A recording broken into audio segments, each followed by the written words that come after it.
नई क्लास में आप सभी लोगों का स्वागत है। बच्चों, आज हम कक्षा 11 में नागमती का वियोग वर्णन पढ़ेंगे, जिसे मलिक मोहम्मद जायसी जी ने लिखा है और इसका ये दूसरा पार्ट है। पहला पार्ट आप पढ़ चुके हैं, जिसमें 5 पद 1 से 5 तक पढ़ाए जा चुके हैं।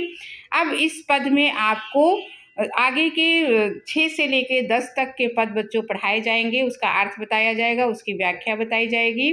तो आप इसको अच्छे से पढ़िएगा ताकि आपको समझ में आ जाए, और वीडियो को अंत तक आप ज़रूर देखिएगा ताकि आपको अच्छे से व्याख्या समझ में आ जाए। और इस तरह के और भी नए नए वीडियो पाने के लिए आप चैनल को सब्सक्राइब कर लीजिएगा, क्योंकि ऐसे वीडियो आपके लिए लगातार बनते रहेंगे और वो आप तक पहुंचते रहेंगे। तो इस पद को पढ़ने से, छठा जो पद है, पढ़ने से पहले हम इसके काव्य सौंदर्य को देख लेते हैं। इसकी जो भाषा है वो अवधी भाषा है, और इसमें रस जो है वियोग श्रृंगार रस का वर्णन यहाँ पर किया गया है। इसमें जो अलंकार हैं वो बीच बीच में आपको जैसे जैसे आते रहेंगे वो आपको बता दिया जाएगा, और छंद इसमें दोहा और चौपाई छंद का इस्तेमाल किया गया है। तो अब छठे नंबर का जो हमारा जो दूसरे पार्ट का ये पहला पद है, इसको अब हम लोग शुरू करते हैं। भा भादो अति दूभर भारी। अब यहाँ पर देखिए, जो कवि है जायसी जी हैं, वो नागमती का वियोग वर्णन बताते हैं। नागमती राजा रत्नसेन की पत्नी है, और रत्नसेन चले गए हैं पद्मावती के पास सिंघल द्वीप पर। तो नागमती को जो राजमहल में वियोग है, अपने पति के वियोग में ये सारे पद लिखे गए हैं, और ये पद 12 मासा के हैं। 12 महीने का इसमें जो 12 महीने का जो वर्णन होता है, उसका वर्णन इसमें उसके वियोग के साथ जोड़ा गया है। तो आप देखिए, भादो के महीने का वर्णन है। कवि यहाँ कहता भा भादो दूभर अति भारी। दूभर माने होता है कठिन। कहते अब तो भादो का महीना आ गया है और दूभर अति भारी। अब तो इस वियोग को सहना बहुत ही दूभर हो गया है, बहुत ही कठिन हो गया है। कैसे भरो रैन अंधियारी। भादो के महीने में बच्चों आप देखेंगे जो रात है वो बहुत ही घनी काली हो जाती है, अंधेरी रात हो जाती है। भादों की रातें बहुत ही अंधेरी होती है। तो यहाँ पे नागमती कहती है कि अब तो रातें इतनी गहरी हो गई हैं कि ये रैन अंधियारी, ये जो रैन माने होती रात, ये जो अंधेरी रातें हैं वो भला मेरे पति के बिना अब कैसे कटेंगी। आगे कहते मंदिर सून प्यू अंते बसा। अंते माने अन्यत्र, दूसरी जगह। जो नागमती का पति है रत्नसेन, वो पद्मावती के पास चला गया है। तो इसीलिए नागमती यहाँ कहती है कि मंदिर सून, मंदिर माने होता है घर, मेरा जो घर है वो बिल्कुल सूना पड़ा हुआ है, सूना हो गया है, क्योंकि मेरे जो प्यू हैं, मेरे जो प्रियतम हैं, मेरे जो पति हैं, वो किसी अन्यत्र माने दूसरी जगह जाकर बस गए हैं, दूसरी स्त्री के पास चले गए हैं।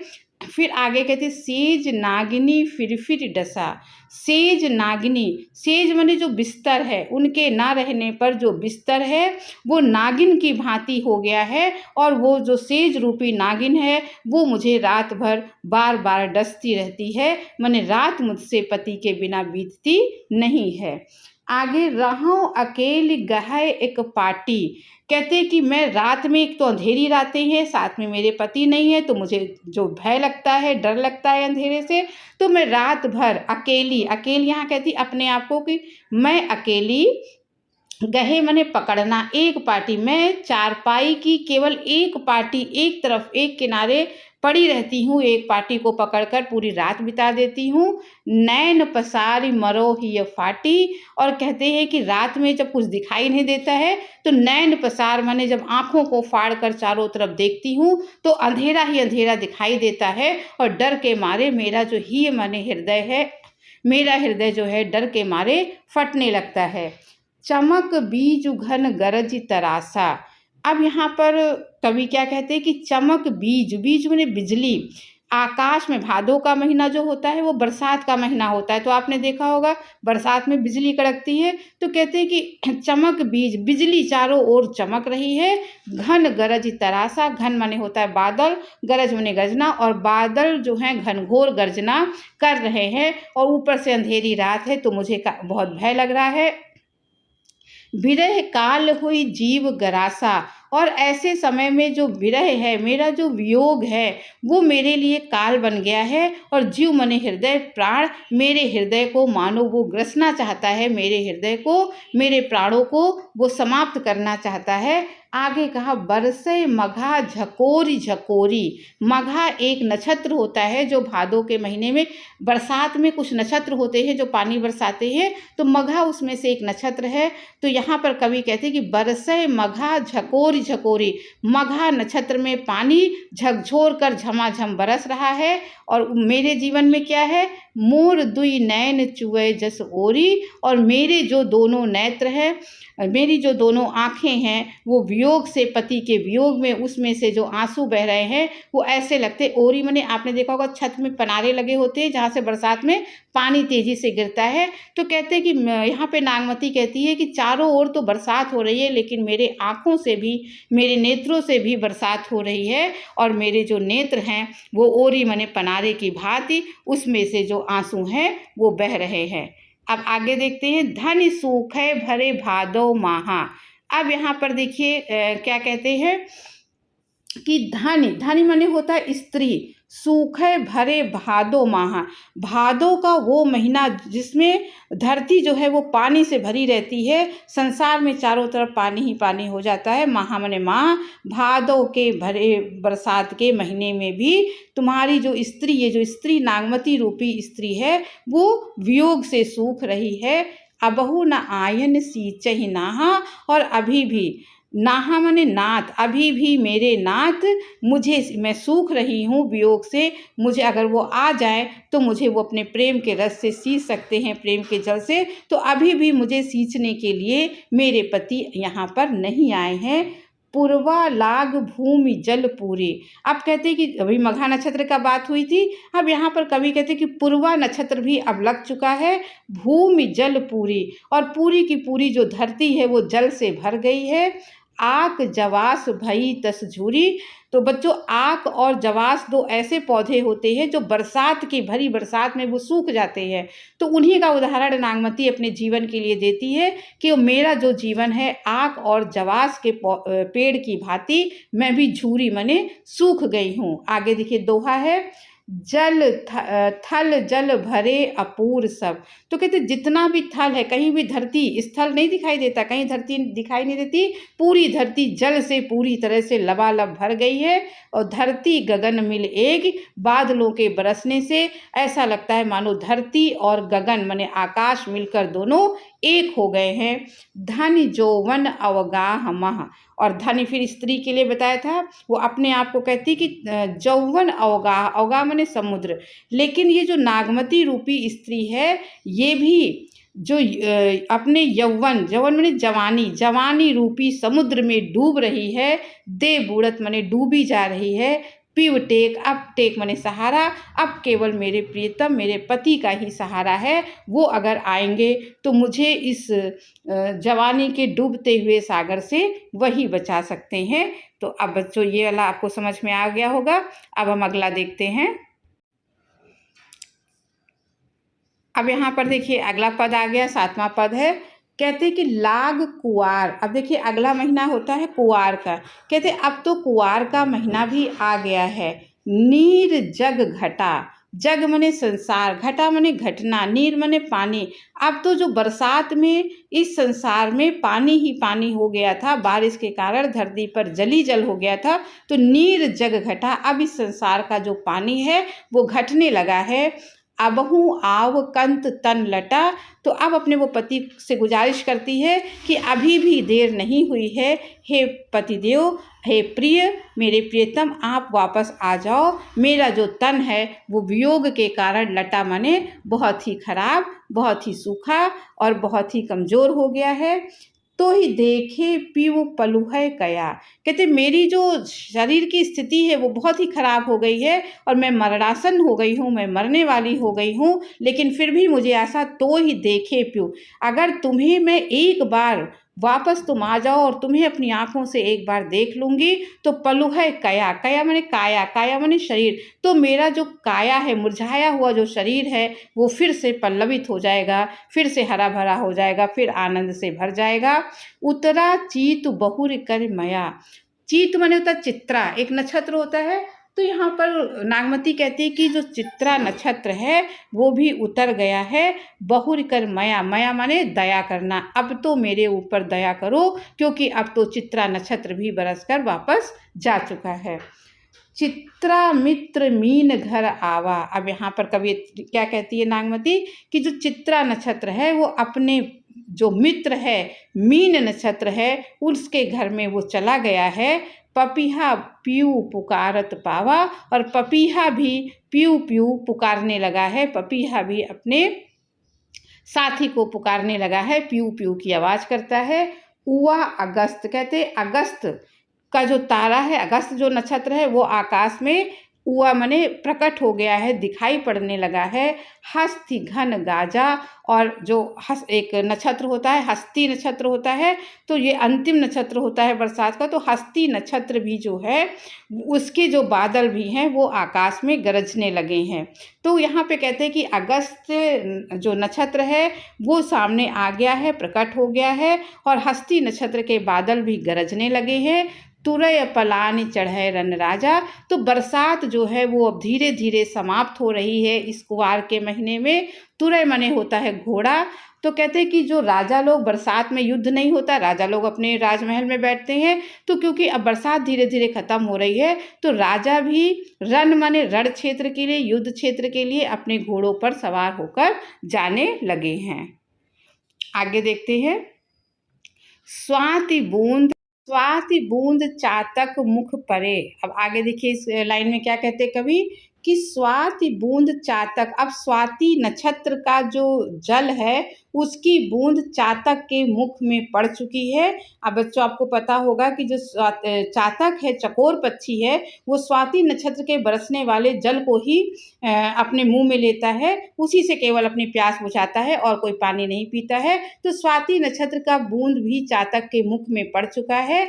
समुद्र सीप मोती सब भरे, और समुद्र के अंदर जितने भी सीप हैं उसके अंदर स्वाति नक्षत्र का पानी भर गया है, और वो सारे जो सीप है वो मोती बन गए हैं। तो बच्चों स्वाति नक्षत्र का जो बूंद है आप जानते होंगे, जब वो सीप के अंदर, समुद्र की सीप के खुले मुंह में पड़ जाता है, सीप बंद हो जाता है, उसी के अंदर मोती बन जाता है। तो यहाँ पर कवि कहता है कि समुद्र में जितने भी सीप है स्वाति नक्षत्र का जल उसमें पड़ चुका है और सारे के सारे मोती बनकर तैयार हो गए हैं।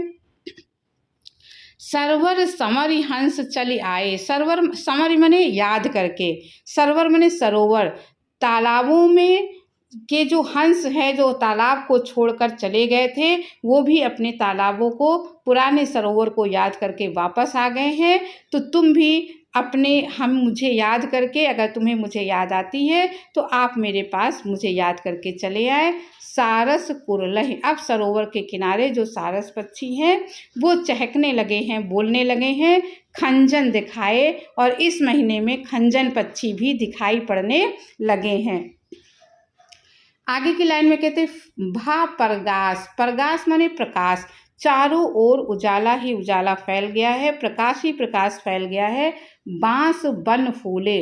बांस के जो जंगल हैं वो भी फूल, उसमें भी फूल आ गए हैं। कंत न फिरे विदेश ही भूले। कहते कि सारे के सारे लोग प्रकृति में अपने अपनी जगह पर, मूल स्थान पर वापस लौट चुके हैं, लेकिन जो मेरे कंत हैं, मेरे जो पति हैं, वो विदेश में जाकर, परदेश में जाकर इस प्रकार वो मुझे भूल गए हैं कि जब से वो गए हैं कंत ना फिरे माने फिर कर वो वापस मेरे पास नहीं लौटे हैं। आगे देखिए। विरह हस्ति तन साले। अब यहाँ पे कहते हैं कि विरह हस्ति, हस्ति माने होता हाथी। विरह रूपी हाथी मेरे तन को माने शरीर को समाप्त कर रहा है। घाय करे चितचूर, वो मेरे चित्त को, मेरे हृदय को घायल कर रहा है। विरह रूपी हाथी मेरे शरीर पर उसने चढ़ाई कर दी है और मेरे हृदय को घायल कर रहा है। बेग आई प्यू। कहते बेग आई प्यू, प्यू मने हे प्रियतम, तुम बेग मने जल्दी, तुम जल्दी मेरे पास आ जाओ। बाजो मने और अपनी गर्जना करो और अपने बाजे बजाओ। गाजहु होत सुदूर। इससे क्या होगा कि वो जो हस्ती रूपी जो हाथी है, गज है, वो सदूर माने वो जल्दी ही दूर हो जाएगा। विरह रूपी हाथी मुझको छोड़कर चला जाएगा। अगला देखिए पद आ गया है कार्तिक शरद चंद उजियारी। अब यहाँ पर कवि क्या कहते हैं, कार्तिक शरद चंद उजियारी, जग शीतल हों बिरह जारी। अब कार्तिक का महीना आ गया है और शरद चंद, ये शरद ऋतु का महीना है, हल्की ठंड इसमें पड़ती है। चंद उजियारी, जो चंद्रमा का उजाला अब वो चारों ओर फैल गया है। कार्तिक के महीने में शरद ऋतु का चंद्रमा, उसका उजाला चारों तरफ फैल गया है। जग शीतल, अब थोड़ी थोड़ी ठंडक कार्तिक के महीने में पड़ने लगी, तो कहते हैं कि अब संसार, जग माने संसार, शीतल हो गया है, ठंडा हो गया है। हाँ बिरह जारी, तो संसार में ठंडक आ गई है, लेकिन मैं अभी भी विरह से जल रही हूँ। 14 करा चांद पर गासा। अब यहाँ पे क्या कहते हैं कि चांद जो है, चांद की, चंद्रमा की 14 कलाएं मानी गई हैं। 14 कला माने 14 कला। चंद्रमा अपने 14 कलाओं के साथ प्रकाश माने प्रकाश इस संसार में फैला रहा है। जनहु जरय सब धरत यकासा, तो यहाँ जनहु माने जानो, तो यहाँ पे उत्प्रेक्षा अलंकार होगा। तो यहाँ पे नागमती कहती है कि जो चंद्रमा है वो अपने 14 कलाओं के साथ प्रकाशित हो रहा है, और मुझे ऐसा लगता है जानो सब धरती और आकाश मेरे लिए जल रहे हैं। तन मन सेज करे अगिदाहु। अब यहाँ पे कहते हैं कि मेरा जो तन है, शरीर है, मेरा जो मन है और मेरी जो सेज है, जो बिस्तर है, वो अगिदाहु में आग के समान जरे मने जल रहे हैं मेरे लिए। मेरा जो शरीर है, मन है और जो बिस्तर है, वो आग के समान जल रहे हैं, जबकि दुनिया में ठंडक शीतलता आ चुकी है। सबका चंद भयो मोहि राहु, वो जो सुहाता हुआ, जो सबको खुशी देता हुआ जो शरद ऋतु का चंद्रमा है, वो सबके लिए तो चंद्रमा है, लेकिन मेरे लिए वो राहु के समान है। मुझे वो शोभा नहीं देता है, क्योंकि नागमती वियोग में दुखी है। चहुखंड लागय अंधियारा, कहती मुझे चारों तरफ, मैं जिधर भी देखती हूँ चारों तरफ मुझे अंधेरा ही अंधेरा नजर आता है। जो घर नाही कंत प्यारा, अगर मेरे घर में मेरे पति नहीं है तो चारों ओर मुझे अंधेरा ही अंधेरा नजर आता है।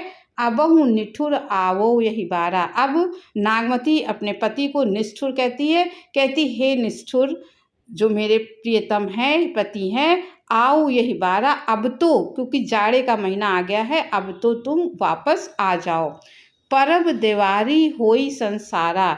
अब आप जानते हैं कि कार्तिक के महीने के दीपावली का त्यौहार आ जाता है, तो यहाँ पे कवि वही कहते हैं कि परब, परब माने पर्व, पर्व माने त्यौहार। दिवाली का पर्व पूरा संसार मना रहा है। सखी झूमक गावें अंग मोरी। आगे क्या कहते हैं कि मेरी सखियां जो हैं झूमक गीत गा रही हैं और आनंद मना रही हैं अपने अपने पतियों के साथ। हाँ झुराओ, हाँ मने मैं, और मैं जो, मैं क्या कर रही हूँ, मैं वियोग से सूख गई हूँ। मेरी सखियाँ खुशियाँ मना रही हैं, गीत गा रही हैं, और मैं वियोग से सूखी हूँ। बिछुरी मोही जोड़ी, मेरी जो जोड़ी है वो बिछुड़ गई है, तो मैं किस प्रकार से खुशियाँ मनाऊं, किस प्रकार से दिवाली मनाऊं। अब आगे देखिए क्या कहती हैं, जे ही घर प्यू, आगे का नागमती कहती जे ही घर प्यू सो मनोरथ पूजा। जे ही घर में, जिनके घरों में, जिन सखियों के घरों में उनके पति हैं, उनकी सभी मनोरथ माने सभी मनोकामनाएं पूरी हो गई हैं। मोकह विरह सवति दुख दूजा, कहती मोकह विरह, मेरे लिए तो विरह है, मेरा विरह अभी वियोग दूर नहीं हुआ, मेरे लिए तो विरह ही है, वियोग ही है। एक तो वियोग है और दूसरा सवति दुख दू, मेरे लिए दो दुख हैं, एक तो वियोग का दुख है और दूसरा सौत का, सवत मैंने सौत का, दूसरी स्त्री का दुख है, क्योंकि मेरे पति मुझे छोड़कर दूसरी स्त्री के पास चले गए, तो मुझे दो दुख है, एक तो वियोग है पति के ना आने का और दूसरा सौत के का वियोग है। अब कहती सखी माने त्योहार सब, यहाँ पे दोहा आ गया कि सारी सखियां त्योहार मना रही हैं, गाय देवारी खेल, और दिवाली को गा कर बजा कर दिवाली का त्योहार मना रही हैं, आनंद कर रही हैं। और यहाँ पे नागमती हाँ का गाऊँ कंत बिन, कहते मैं तो अपने पति के बिना मैं क्या गाऊँ, मैं किस तरह से अपनी खुशियाँ बयान करूं। हाँ का गाऊँ कंत, मैं तो कंत के बिना हूँ, मैं तो पति के बिना हूँ, मैं क्या गाऊँ। रही छार सिर मेल, छार माने होता है धूल, मैं तो धूल और मिट्टी को ही अपने सिर पर लगा रही हूँ। अब आगे ये नवा पद है, इसमें देखिए कवि क्या कहते हैं, अगहन दिवस घटाने से बाढ़ी। कहते कि अब अगहन का महीना आ गया है और दिन दिवस घटा, दिवस माने दिन। अगहन के महीने में जो दिन का समय है, दिन जो है वो छोटा हो जाता है। अगहन का महीना आ गया है, दिन अब छोटे हो गए हैं। निसी बाढ़ी, और रात, निस माने रात, रात बढ़ गई है, रात बड़ी हो गई है और दिन छोटा हो गया है। दूभर रैन जाय किम गाढ़ी। अब तो रैन माने रात, अब और दूभर माने कठिन। अब तो वियोग में रातें बढ़ गई हैं, तो वियोग में रातों को काटना बहुत ही कठिन हो गया है, बहुत ही दूभर हो गया है। अब यही विरह दिवस भा राती।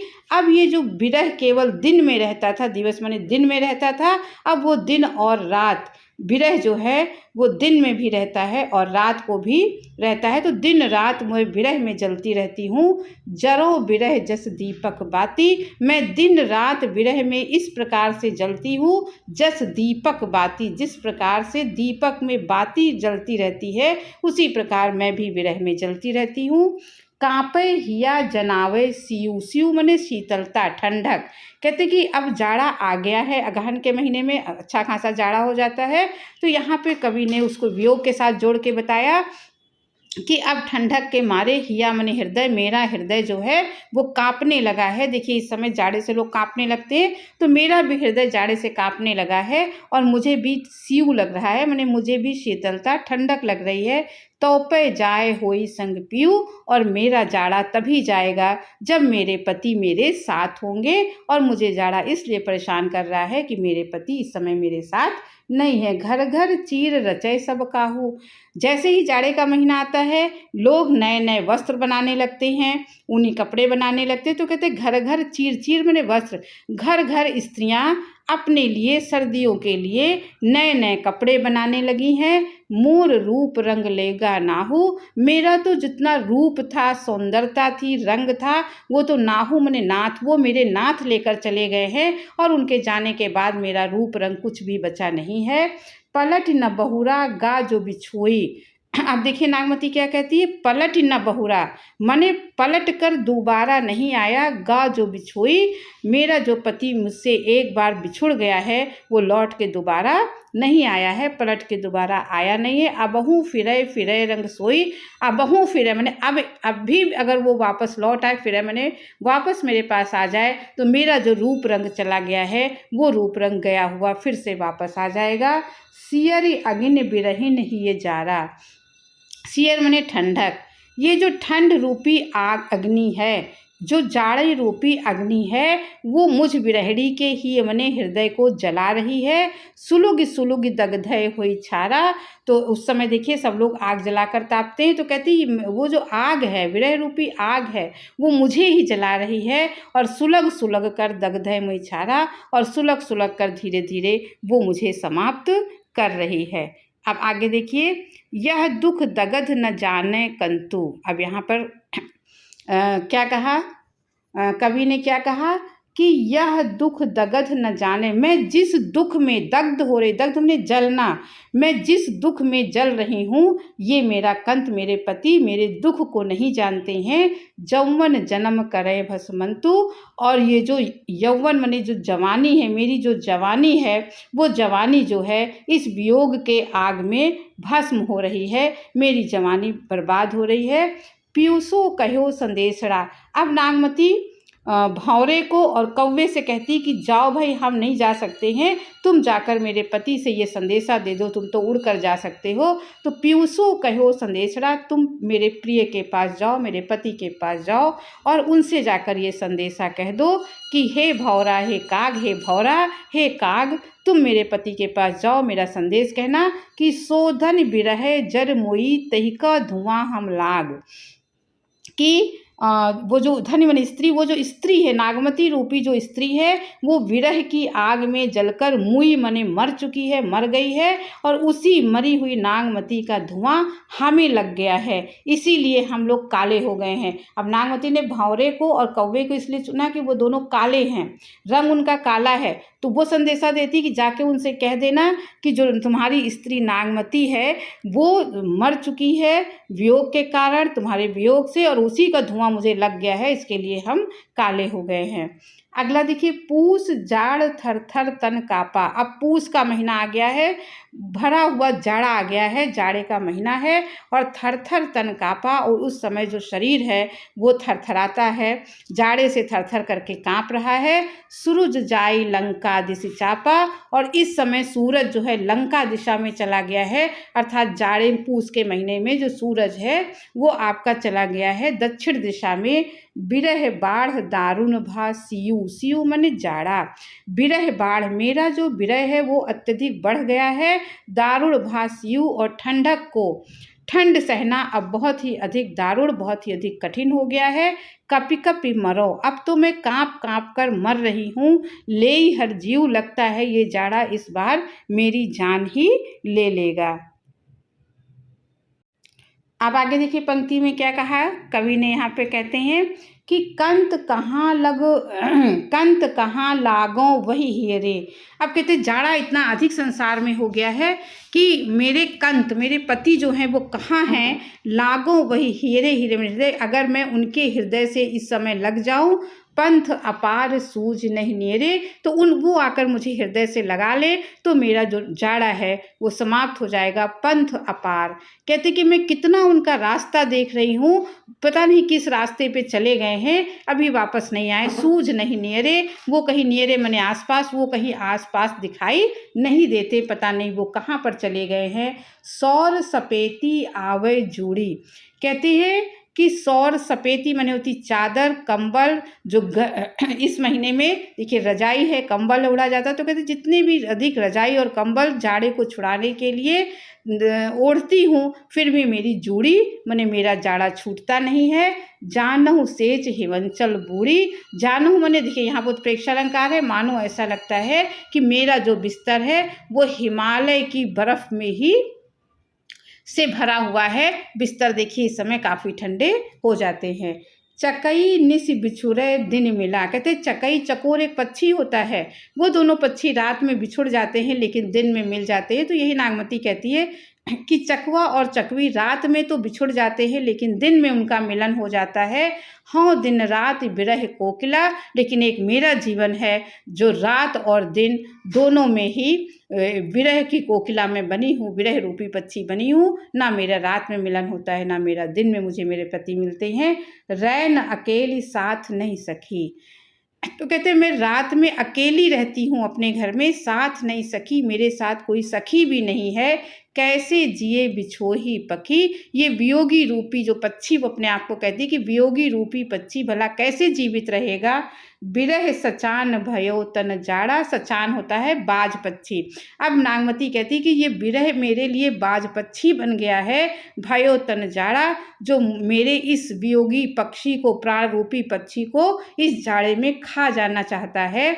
जियत खाई और मुए न छाड़ा, तो कहते वो बिरह रूपी जो पक्षी है मेरे शरीर में जाड़ा बनकर इस प्रकार से लग गया है कि जीते जी, जियत खाई माने जीते जी तो खा ही रहा है, और मरने, मुए माने मरने के बाद भी वो छोड़ता नहीं है।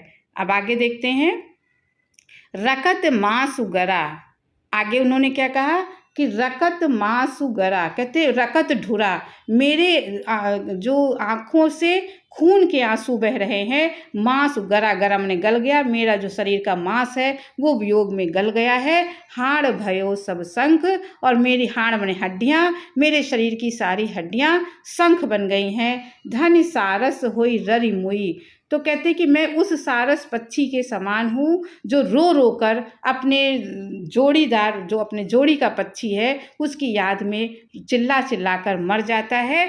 तो मैं भी आपके वियोग में चिल्लाकर, रोकर, रोते रोते मैं मुई मने मर जाऊंगी। अब तुम पीऊ समेट ही पंख, और जब तुम वापस आओगे तो केवल तुम्हें मेरे पंख ही मिलेंगे, मेरे मरी हुई देह ही मिलेगी। तो बच्चों आपको ये अच्छे से समझ में आ गया होगा।